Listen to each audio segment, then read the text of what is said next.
As the Grammy Awards prepare to turn 60 in 2018, it's the perfect time to look back on the amazing moments music's biggest night has brought to the world, and who better to help celebrate than Grammy winners themselves. The Recording Academy has announced they will do just this, celebrate the 60th Grammy Awards, by presenting the TV special Grammy's Greatest Stories, a 60th anniversary special, an all-encompassing retrospective packed with epic moments from the past 59 years of Grammy history. Airing Black Friday, November 24th, on CBS, the artists slated to appear on the special include Christina Aguilera, Mary J. Blige, Celine Dion, Aretha Franklin, Dave Grohl, Elton John, Bruno Mars, Coldplay's Chris Martin, Paul McCartney, Ed Sheeran, Bruce Springsteen, Sting, U2, and Keith Urban. The show will also highlight some of the most memorable Grammy moments from the last 5 decades, rare behind-the-scenes intel and unknown facts about some of the Grammys' most memorable performances. Special segments will include reactions from Grammy producers and members of the music community following the tragic loss of Whitney Houston, Franklin's unexpected opera performance at the 40th Grammy Awards, and McCartney bringing the Beatles' legendary medley from Abbey Road to the Grammy stage. As we approach this milestone in Grammy history, we are excited to give music fans a glimpse into what artists, musicians, producers, set designers, and others do to make those unforgettable Grammy moments, said Neil Portnow, President-CEO of the Recording Academy. This special will take audiences on a new journey as they relive those extraordinary moments that can only be seen on the Grammys. Produced in conjunction with AEG Ehrlich Ventures, Grammy's Greatest Stories, a 60th anniversary special will broadcast on November 24th from 9:11 p.m. ET/PT on CBS. New York City to host 2018 Grammys. New York City during the first decade of the 2000s was a wellspring of young bands eager to spit in the faces of music critics who'd been quick to call radio's transition from the largely Seattle-based sounds of grunge and post-punk alternative into the bubblegum pop sounds of the new millennium, the dying gasps of guitar-driven rock. Leading the charge during that period, the Strokes were one of the biggest of the local bands playing the club circuit, and also one of the first to really break out onto the global scene and sign a huge deal with a major label. This era of raucous rebellion has been recently documented in Lizzie Goodman's fantastic compilation Meet Me in the Bathroom: Rebirth and Rock and Roll in New York City 20,012,011, which chronicled the various bands, the Strokes chief among them, who were central to that rising movement.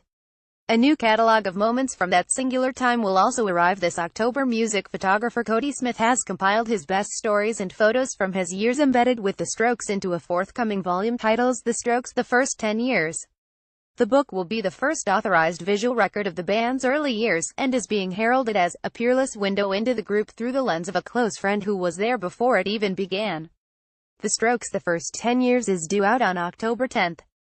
See Prince, Amy Winehouse like never before in new book. The Recording Academy has announced that the 60th Grammy Awards will take place at New York City's Madison Square Garden on Sunday, January 28, 2018. The telecast will be broadcast live on CBS at a new time, 7:30 to 11 p.m. ET and 4:30 to 8 p.m.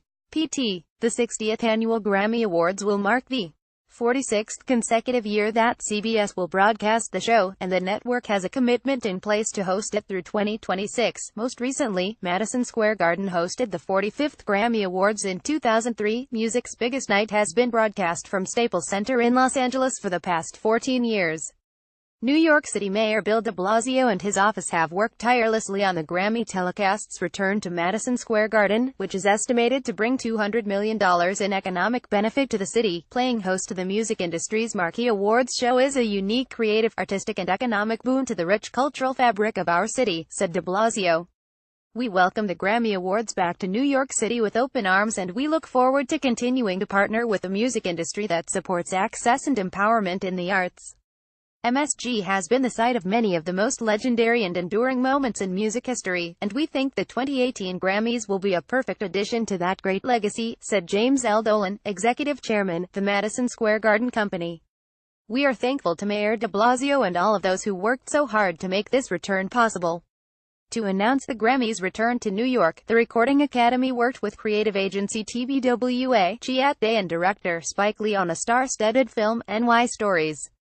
Featuring New York artists sharing New York musical stories, the film takes viewers on a musical tour of the city, from the Apollo Theater in Harlem to Jay-Z's Marcy projects in Bedford-Stuyvesant, to all neighborhoods and musical landmarks in between.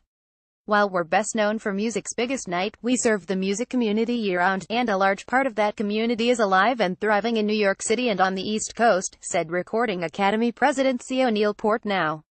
As a native New Yorker and lifelong supporter of the city's vibrant arts scene, I couldn't be more excited to return in 2018 and celebrate 60 years of honoring the best of the best in recorded sound in the world-class venue that is Madison Square Garden. Revisit 13 unforgettable Grammy moments in New York City. Christopher Cross, Arthur's theme, Best That You Can Do, PJ Harvey, You Said Something, Billie Holiday, Autumn in New York, Jay-Z, Alicia Keys, Empire State of Mind, LCD Sound System, New York, I Love You But You're Bringing Me Down, Odyssey, Native New Yorker, The Ramones, 53rd, Frank Sinatra, theme from New York, Taylor Swift, Welcome to New York. Los Angeles-based live events conglomerate Lifestyle has made some big moves this year, the latest being the hiring of Rob McDaniels as the new CEO of its electronic-based music store Beatport. Following a challenging year in 2016 that saw Lifestyle declare bankruptcy under its previous moniker, SFX Entertainment, the company has re-emerged under new leadership and a new name. After Randy Phillips, former AEG Live CEO, was brought on to take the reins and manage the company's rebranding, Phillips wasted little time in luring producer and entrepreneur Gary Richards away from his own Heart Events, which sold its controlling interests to Live Nation in 2012. Richards is Lifestyle's current president of North American activities. One of the company assets in question during SFX's 2016 bankruptcy slump was the digital music distribution outlet and streaming service Beatport, which SFX acquired in 2013. The online music store was briefly considered for auction in early 2016, but ultimately was retained after closing the doors on its streaming service offerings to cut costs. On October 17, Lifestyle officially announced that McDaniels, founder of the successful independent music distribution service and full-scale marketing outlet InGrooves Music Group, will be taking over as Beatport's new CEO. Founded in 2002, InGrooves became one of the first independent music distribution companies to partner with iTunes, while also building a retail network of more than 600 services and store fronts. I have known Beatport since its birth in 2004 as the preeminent DJ download store in the world, McDaniels said in a statement to Billboard. Ever since they easily convinced me to sign up InGrooves as a content partner, I have worked closely with many of the talented executives and passionate employees at the company. I know that Beatport, in partnership with its parent company Lifestyle, has the ingredients to dramatically increase the positive impact it can have on the dance and DJ community. BMI trademarks speed dating for songwriters initiative.